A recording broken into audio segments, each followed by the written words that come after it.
सामगढ़ के जंगलों में शादी करके आई। कीकू चिड़िया अपने पति चंटू चिड़े, उसकी माँ लल्ली चिड़िया और ननद टिंकी चिड़िया के साथ एक पेड़ पर घोंसला बनाकर रहती थी। शादी के बाद कीकू चिड़िया अपने ससुराल में बेहद खुश थी। वो सबके साथ हर काम में हाथ भी बटाती थी, लेकिन उसकी ननद टिंकी अपनी भाभी से बहुत चिढ़ती थी, जबकि कीकू तो हमेशा उसकी मदद करती। एक दिन जब दाना चुगने की टिंकी की बारी होती है, तो वो अपनी भाभी से बोलती है, कीकू भाभी, आज मेरे पंजे में दर्द है, प्लीज आप मेरी जगह दाना चुगने चली जाओगी? पर दीदी, घोंसले में बड़े काम है। कल जो तिनके लाई थी ना, वो भी घोंसले में लगाने हैं ताकि वो मजबूत हो सके। आकर कर लेना ना भाभी, अभी मेरे लिए इतना नहीं कर सकती। कल को मेरी शादी हो जाएगी तब तो मैं खुद ही करूँगी। कम से कम मेरी माँ के घोंसले में तो मुझे आराम दे दो। ठीक है दीदी, मैं जाती हूँ, आप आराम करो। कीकू टिंकी की जगह दाना चुगने जाती है। उसके जाते ही टिंकू अपने चिड़िया दोस्तों के साथ घूमने निकल जाती है। शाम तक कीकू दाना चुग कर आती है, तो उसको ये काम करता देखकर लल्ली बोलती है, बहू, आज तू दाना चुगने क्यों गई थी? आज तो टिंकी की बारी थी। माँ जी, दीदी के पंजे में दर्द था, इसलिए मैं गई थी। कोई दर्द नहीं है उसको, वो तुझे अपना काम देकर जरूर अपनी सहेलियों के साथ मटर गश्ती करने गई होगी। आने दे, मैं बताती हूँ उसे। रहने दीजिए माँ जी, वैसे भी दीदी का घोंसला है ये, ससुराल जाकर तो वो काम करेंगी ही। अभी उनको आराम दे देती हूँ। लल्ली अपनी बहू का इतना बड़ा दिल देखकर बहुत खुश होती है। कुछ दिनों बाद लल्ली कीकू की ससुराल वाली बात पर गौर करते हुए उसको बात करने बुलाती है और उससे बोलती है, अरे कीकू बहू, तेरी ननद टिंकी अब बड़ी हो गई है, घोंसला बनाने में और हर काम करने में परफेक्ट हो गई है और दाना चुगने में तो बड़ी माहिर है। जानती हूँ माँ जी, लेकिन आप टिंकी की खूबियाँ मुझे क्यों बता रही हैं? ये सब देखकर मुझे लगता है कि टिंकी अब शादी लायक हो गई है। कोई अच्छा चिड़ा देखकर उसकी शादी करवा देते हैं। ठीक है सासू माँ, वैसे टिंकी दीदी को घूमने से फुर्सत नहीं मिलती। मानती हूँ उनको सब आता है, लेकिन वो करती तो कुछ भी नहीं है। हाँ, ये तो है। कोई नहीं, तू उसे सब सिखा दियो। शादी के बाद चिड़िया को कैसे उड़ना है, कैसे घोंसला बनाना है, सब कुछ। तब तक मैं उसके लिए रिश्ते देखती हूँ। शाम को घोंसले में सभी लोग एक साथ बैठकर दाना चुग रहे होते हैं, लेकिन कीकू नहीं। ये देखकर टिंकी बोलती है, अरे भाभी, आप क्यों दाना नहीं चुगती हमारे साथ? मैं हमेशा देखती हूँ आप सबके चुगने के बाद दाना चुगती है। अरे टिंकी, कीकू इस घोंसले की बहू है और शादी के बाद बहुएं सबको खाना खिलाने के बाद ही खाना खाती है, इसलिए कीकू सबके खाना खाने के बाद दाना चुगती है। हाँ दीदी, जब आपकी शादी होगी तो आपको भी यही करना होगा अपने ससुराल में। ना बाबा ना, मैं नहीं करूँगी शादी। ये भी कोई बात होती है? शादी करके किसी और के घोंसले में उड़ जाओ, वहाँ उनके लिए दाना चुगो, घोंसला बनाओ। मुझसे नहीं होगा ये सब। अरे टिंकी बेटी, चिड़ियों को एक ना एक दिन अपना घोंसला छोड़कर किसी न किसी चिड़े के घोंसले में तो जाना ही पड़ता है। और तू चिंता मत कर, मैं तेरे लिए अच्छे चिड़े का घोंसला देखूंगी जहाँ तुझे ज्यादा काम न करना पड़े। अच्छा, फिर ठीक है माँ, आप इतना बोल रही हो तो कर लूंगी शादी। अब टिंकी की हाँ के बाद सब खुश हो जाते हैं और लल्ली ने डाल डाल पर उसके लिए रिश्ता ढूंढना शुरू कर दिया था। कुछ दिनों बाद टिंकी के लिए ऊंचे पेड़ के बड़े बिरादरी वाले कबूतर पप्पू का रिश्ता आता है। ये सुनकर सब बहुत खुश थे।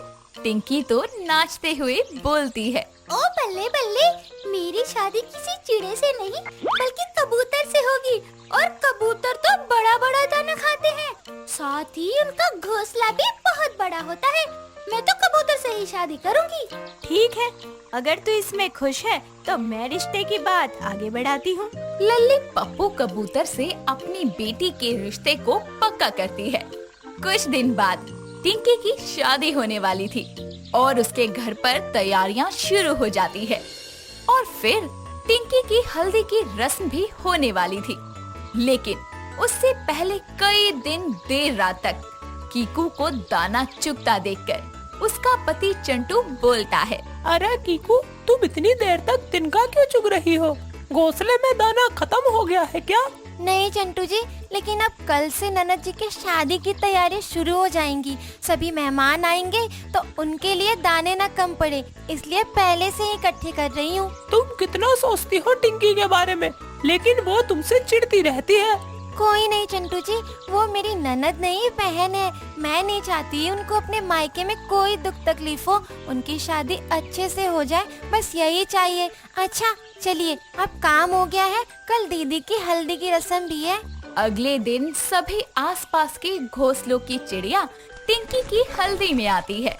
तभी टिंकी उछलते हुए हल्दी के लिए जा ही रही होती है तो कीकू उससे बोलती है। टिंकी दीदी, आपके शादी होने को है, आपको अब एक अच्छी चिड़िया की तरह उठना बैठना चलना चाहिए, ताकि आपके ससुराल वालों को आपके गुण दिखे।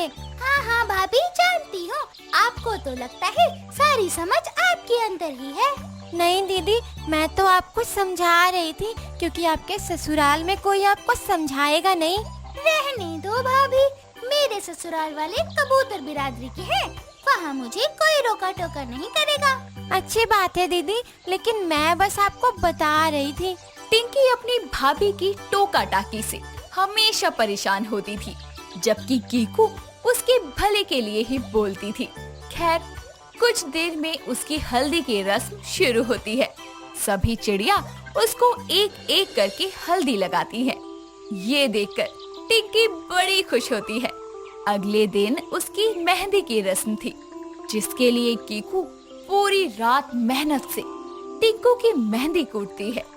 ये देखकर लल्ली उसके पास आकर बोलती है। अरे कीकू बहू, इतनी रात तक क्यों जगी है? सो जा। माँ जी, कल मेरी नंद की मेहंदी और संगीत की रस्म है, और मेहंदी तो घर के पीसी हुई होती है, इसलिए मैंने सोचा पीस कर ही सोऊं। सच्ची, तुझे अपनी ननद की शादी का बड़ा चाहे, बस टिंकी भी तेरी तरह अच्छे से घोंसला संभाल ले।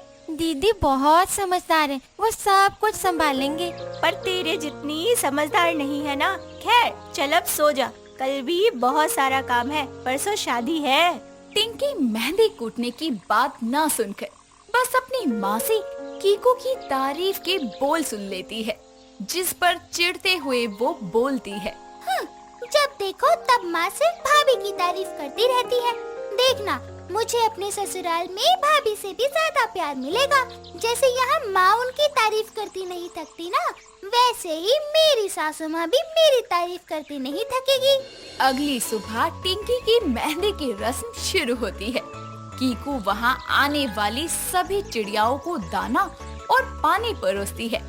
कुछ देर में जब टिंकी के मेहंदी लग जाती है तो उसके बाद सबको नाचने गाने के लिए बोला जाता है, जिस पर टिंकी सबके सामने गाते हुए नाचती है। झलक दिया मैं तो मिस इंडिया, कर टिम टिम तारों वाली बिंदिया, मैंने नॉन स्टॉप तक देने सारे ओवे माहिया, मेरे हाथ में है जो मेहंदी, बस नाम उसी का लेंदी, वो खोया कहाँ है उसे ढूंढो जरा। टिंकी का डांस देखने के बाद लल्ली बोलती है।